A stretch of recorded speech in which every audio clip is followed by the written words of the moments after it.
په وړاندې به ځي. د هغې په حوالې سره نن تعزیت ریفرنس ته مشران دلته ناست دي، تاسو سره به هغوی د خپل خیالاتو اظهار کوي، خپل نظر به در سره شریک کوي. تاسو ته گزارش دی چې ښه په دروند نظر باندې ښه په سوچ سره یې واورئ. انشاءالله دا به موږ ته فایده راکوي او خپل شهیدانو ته موږ ټول عقیدت پیش کوو. نو زه تاسو ټیم نه علم بقاعده اول چې تاسو سره خپل نظر شریک کړي، خپل صوبایي نایب صدر اورنګزیب مشر درخواست کوم چې راشي په د 12 مای 2007 په حوالې سره تاسو سره خپل نظر شریک کړي.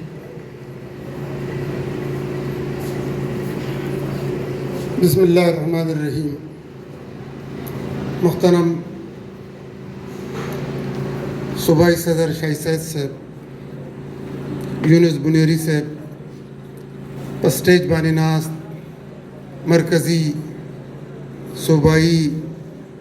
مشرانو اور په پنڈال کے ناست ضلعی مشرانو، دوستانو اور ملګرو، حقیقت دا دی چې 12 مئی زمونږ دپاره یو تاریخ ساز ورځ ده. په دې ورځ د ټولو نه زیات وینه د دې سرې جنډې د خاوندانو توی شوې وه. آیا دا شهادتونه چې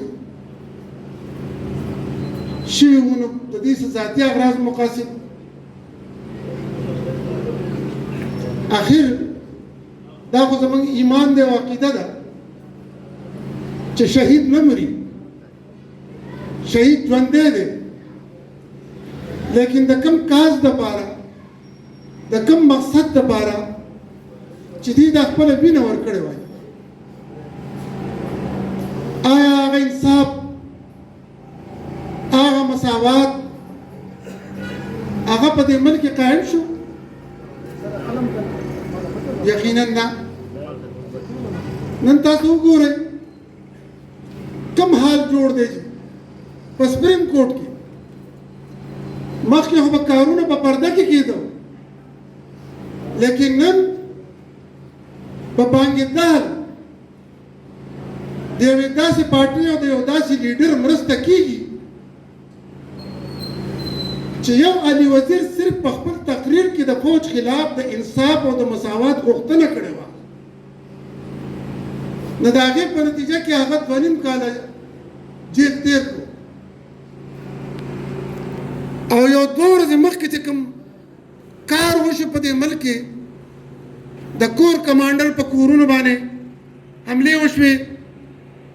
ریډیو پاکستان پیښور وسولی شو، په GHQ باندې حملې وشوې، په ماډل جهازونه چې دی هغه وسولی شو. دا په دې 15 کاله کې اول ځل دی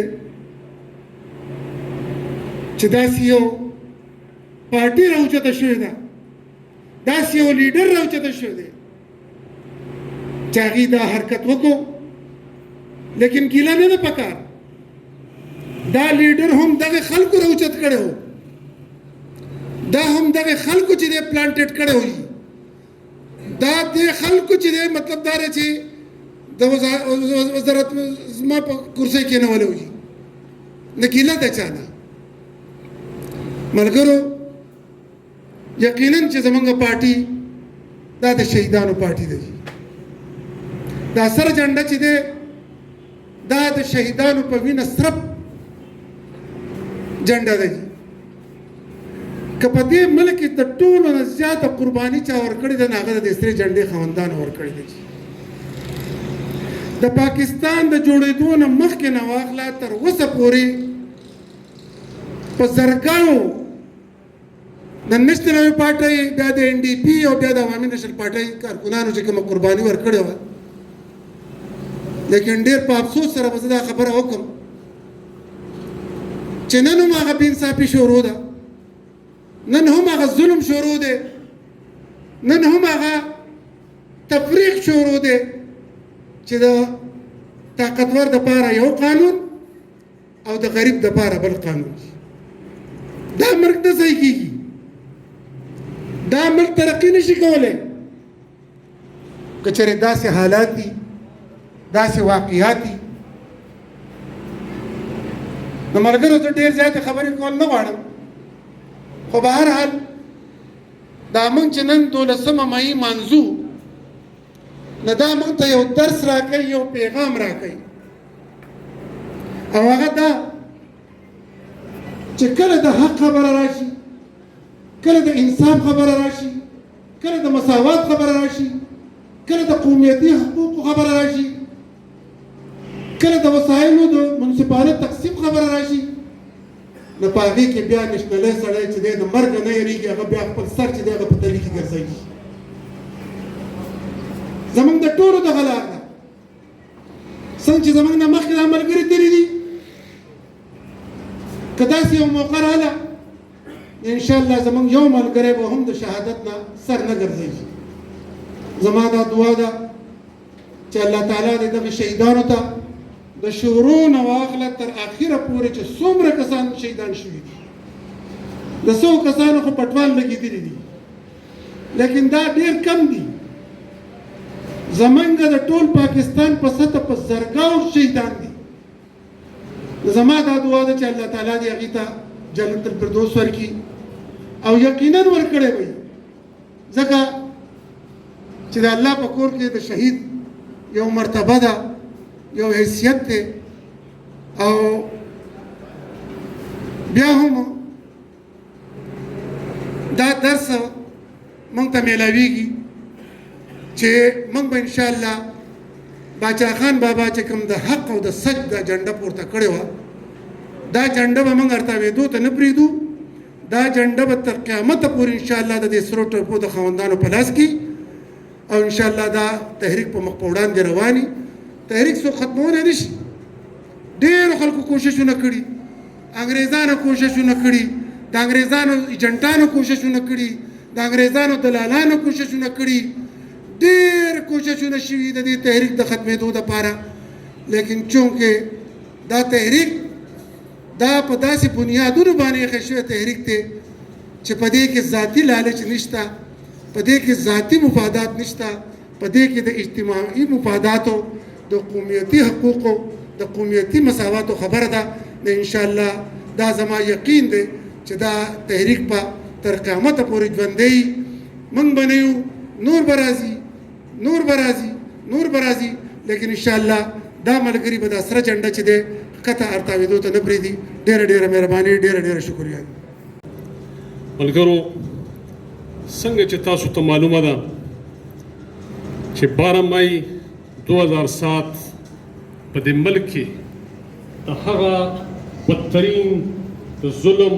د دهشت، د بربریت هغه ورځ ده چې په دې ورځ باندې په دې ملک کې یو فیصله شوې وه چې چیف جسټس اف پاکستان په دې ملک ښار ته راځي او د های کورټ د بار کونسل د وکیلانو نه به خلف اخلي، چونکې هغه په زبردستۍ باندې ختم کړی شوی و. د هغې وخت امریت او نیم مارشل لا دا فیصله کړې وه او په زور باندې دا جج یې د خپلې کرسۍ نه لرې کړی و. عوامي نیشنل پارټي او په دې ملک کې او په دې ښار کې دلته د سیول سوسایټۍ ملګرو، د مختلف سیاسي جماعتونو ملګرو په شریکه دا فیصله وکړه چې د رول اف لا دپاره، د قانون د حکمرانۍ دپاره د ټول خلک به راوځي او د چیف جسټس استقبال وکړي. یاد ساتئ ملګرو، دا د چا ذاتي د یو پارټۍ د یو تحریک مسله نه وه، بلکې په دې ملک کې د رول اف لا دپاره دا خلک ټول راوتي وو چې د هغې وخت حکمرانانو دا فیصله وکړه چې چیف جسټس اف پاکستان به دې ښار ته نه راځي. په دغه ورځ باندې د نورو پارټو سره عوامي نیشنل پارټي په ډېر ګڼ تعداد کې، ځکه چې موږ ټول عمر د جمهوریت دپاره او د قانون د حکمرانۍ دپاره دې تحریک ټول عمر کار کړی دی، نو موږ په ډېر غټ تعداد راووتو. په دې ټولو خلکو کې غټ تعداد هم د عوامي نیشنل پارټۍ د ملګرو او 48 کسان په دې واقع کې شهیدان شو، چې په دې کې 40 کسان تعلق چې و دا د عوامي نیشنل پارټۍ سره و. ملګرو، دې خلکو دا شهادت د ملک دپاره ورکو، دې خلکو دا شهادت چې دی دغه حکمرانۍ لپاره ورکو. لیکن یاد ساتئ په دې ملک کې صرف او صرف دغه شودا دپاره صرف او صرف ستاسو پارټي او ستاسو صوبایي صدر شاهي صاحب په سند های کورټ کې پټیشن داخل کو او نن 14 کاله وشو چې هغه پټیشن باندې هیڅ قسمه کاروایي نه کېږي. هغه چیف جسټس دغه شودا په برکت سره هغه بحال هم شو او د هغې نه پس هغه 3 کاله چیف جسټس پاتې شو خو هغه هم د 12 مۍ شودا ته انصاف ورنه کړی شو بلکې د سره د دې کیس ذکر هم ونه کړو. دا هغه بدقسمتي ده چې په دې ملک کې که چېرې د 12 مۍ شودا سره انصاف شوی وی او د هغې د قاتلانو تپوس شوی وی نو شاید په دې ملک کې به د هغې نه بعد ډېرې واقعګانې چې یا به نه کېدې. نو ملګرو موږ او تاسو که نور سیاسي جماعتونه دا ورځ مانځي او که نه مانځي او کم از کم عوامي نیشنل پارټۍ د هغې ورځ نه دا فیصله وکړه چې تا قیامت چې دا تحریک ژوندی وي موږ سیاست کوو موږ په دې ملک کې یو نو د سیمینار په شکل کې کله د جلسې په شکل کې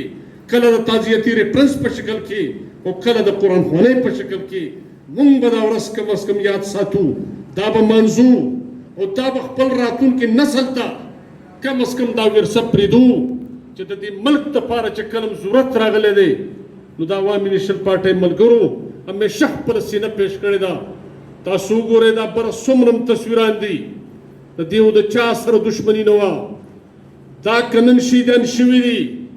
دا د دې تحریک دپاره او د دې ملک دپاره د دې ملک د امن دپاره د دهشتګردو ته ودرېدلي دي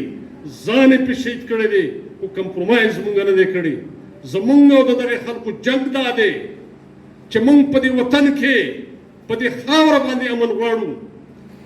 موږ د دهشتګردۍ خلاف یو موږ د عدم تشدد خبره کوو موږ د امن خبره کوو او کله چې موږ ته موقع میلاو شوې ده د باچا خان تحریک چې صرف په 2008 کې په اقتدار کې راغی نو څنګه چې باچا خان ولی خان او زموږ سیاست د دې خبرې و چې موږ به دلته قومي وحدتونو ته د هغې په وسایلو باندې هغو ته اختیار اخلو. د 15 کالو په حکمرانۍ کې هغه یونیورسټۍ چې هغه 80 کاله کې نوې جوړې شوې دومره موږ په ایجوکیشن کې په یونیورسټیو کالجونو باندې کار وکړو د هغې خاورې انفراسټرکچر هم جوړ کړو سره یو طرف ته دهشتګردي وه روزانه زموږ مشران شهیدان کېدو لیکن موږ خپله د ترقۍ لاره نه ده پرېښلې او بیا کله چې دا موقع میلاو شوه چې نواز شریف بیا وزیر اعظم جوړېدل غواړي خو چونکې زوړ حکومت چې دی پاین کې یو شک شامل کړی و چې د 2 ځلو نه بعد به څوک وزیر اعظم نه جوړېږي د هغه خپل مقصد و د پاکستان پیپلز پارټۍ خپل مقصد و. عوامي نیشنل پارټي نه د اقتدار خبره کړې ده نه یې د عهدې خبره کړې ده خو 15 ترمیم کې وویل چې زه دلته صوبایي خودمختاري وحدتونو په وسایلو باندې دغه د اختیار خبره وکړه او هغه د پښتنو قاتله منصوبه چې د کالباغ په شکل یا نورې منصوبې وي هغه همیشه دپاره د ختمولو خبره په 18 آیین کې شامل کړه او د دې سره سره یې هغه رایلټي چې زموږ صوبه کوم پیدا کوي وفاق یې اخلي هغه صوبو ته ورکولو خبره وکړه. تاسو موږ ته د خپلو 15 کالو او د دې نه وړاندې د 100 کالو زموږ خاورې ته د خپل نوم ورکړو. موږ ذاتي پارټۍ څه نه دي اخیستي خو د دې قوم په مسایلو باندې خبره وکړه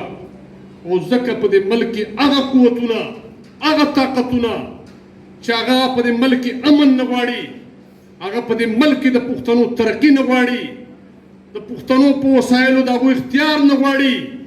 هغه راپاڅېدو او بېتها شی عوامي نیشنل پارټۍ ملګري مشران کارکونان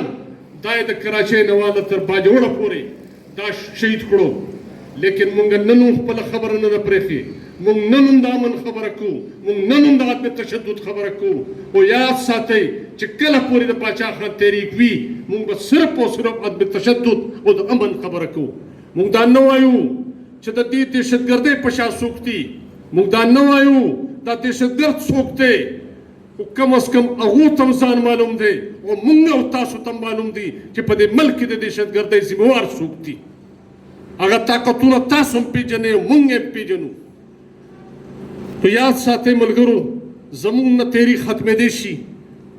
نه الیکشن یې ختمولی شي او نه دا بېتعاشه شوده ختمولی شي موږ به په دې میدان کې بیا هم ولاړ یو موږ به دغه سیاست کوو موږ به دا من خبره کوو تاسو سره به په ملکی صورتحال سیاسي صورتحال صوبایي صدر تفصیلا خبرو کې ما د سره مختصر د باره مې یو خاکه پیش کړه یو ځل بیا ستاسو د ټولو ډېر زیات د صوبایي تنظیم د طرف نه شکریه ادا کوو چې تاسو په دې ګلا ورځ چې نن د کار ورځ ده او د کراچۍ د ګوټ نه د باچا خان مرکز ته راغلي او هغه شوده یادوئ چې هغه ستاسو زموږ وینه وه ډېره ډېره مننه बहुत ही मोहतरम